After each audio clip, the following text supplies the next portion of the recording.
Assalamualaikum warahmatullahi wabarakatuh. Saya Nila Febrianti dari Prodi PG PAUD Universitas Pancasakti Bekasi. Kali ini saya akan mempresentasikan pendidikan agama Islam mengenai inti ajaran Islam, Tauhid dan Surat Al-Ikhlas. Pengertian dari inti agama Islam. Inti dari ajaran agama Islam sekaligus sebab sebagai kebaikan adalah takwa kepada Allah Subhanahu wa taala.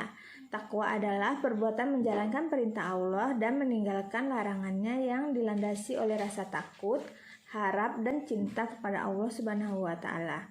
Istilah takwa merupakan istilah yang paling banyak disebutkan di dalam Al-Qur'an. Inti agama dalam perspektif sistema, agama dalam perspektif tidak hanya menjadi sesuatu yang bersifat doktrinal, ideologis yang bersifat abstrak, tetapi agama juga muncul dalam bentuk-bentuk material dan dalam kehidupan sehari-hari. Sistem perspektif dalam agama Islam dibagi menjadi 3 bagian, yaitu sistem kredo, tata keyakinan atau keimanan atas adanya sesuatu yang mutlak di luar manusia. Kedua, sistem ritus, yaitu tata kepribadian kepada yang dianggap mutlak. Yang ketiga, sistem norma, tata kaidah yang mengatur hubungan manusia, dengan alam sesuai dan sejalan dengan tata kepribadatan dalam agama. Hubungan antara akidah, ibadah, dan akhlak. Akidah merupakan suatu keyakinan hidup yang dimiliki oleh manusia. Ibadah adalah merendahkan diri kepada Allah, yaitu tingkatan tunduk yang paling tinggi, disertai dengan rasa mahabbah atau kecintaan yang paling tinggi. Ibadah adalah sebuah sebutan yang mencangkup seluruh apa yang dicintai dan diridhoi Allah Subhanahu wa taala, baik berupa ucapan, perbuatan yang zahir maupun yang batin. Akhlak dalam bahasa Arab berasal dari kata khuluq yang berarti tingkah laku, perangai atau tabiat.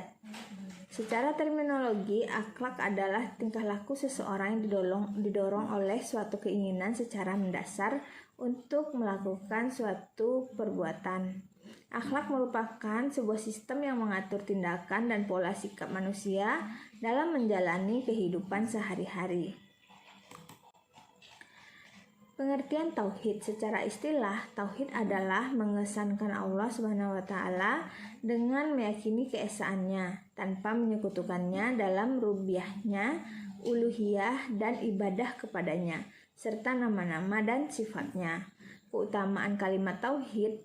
Nabi Shallallahu alaihi wasallam beliau bersabda, barang siapa yang mengucapkan la ilaha illallah wahdahu la syarikalah lahul mulku wa lahul hamdu wa huwa ala kulli syai'in qadir.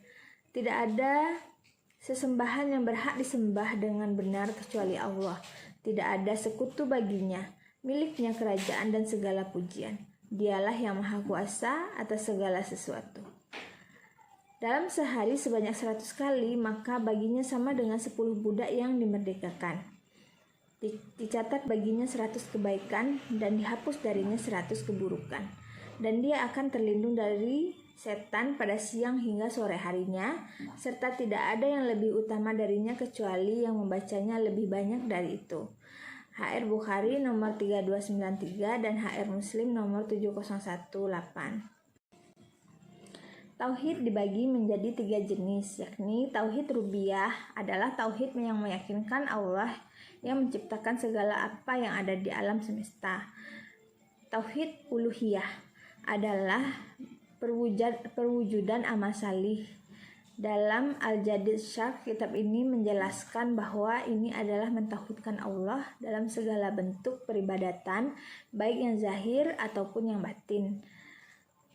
Yang ketiga, tauhid al-asma wa sifat.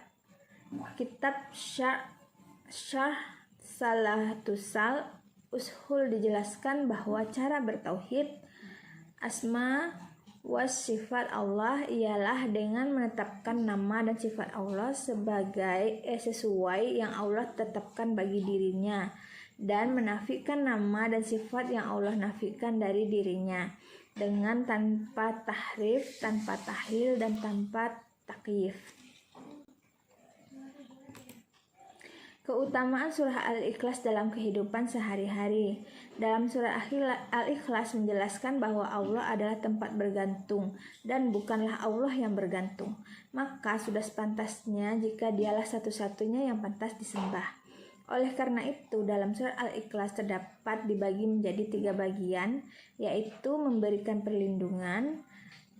Keutamaan yang pertama adalah memberikan perlindungan kepada setiap orang yang membaca dan mengamalkan surah Al-Ikhlas dalam kehidupan sehari-hari. Yang kedua, amalan masuk surga. Surat Al-Ikhlas juga memiliki keutamaan membuat umat muslim masuk ke surga jika surah Al-Ikhlas ini diamalkan dalam kehidupan sehari-hari. Yang ketiga, setara sepertiga baca Al-Quran. Membaca dan mengamalkan surah Al-Ikhlas ini setara dengan sepertiga bacaan Al-Quran. Demikianlah presentasi kali ini. Semoga kita dapat mengambil ilmu yang terkandung di dalamnya. Sekian dari saya. Assalamualaikum warahmatullahi wabarakatuh.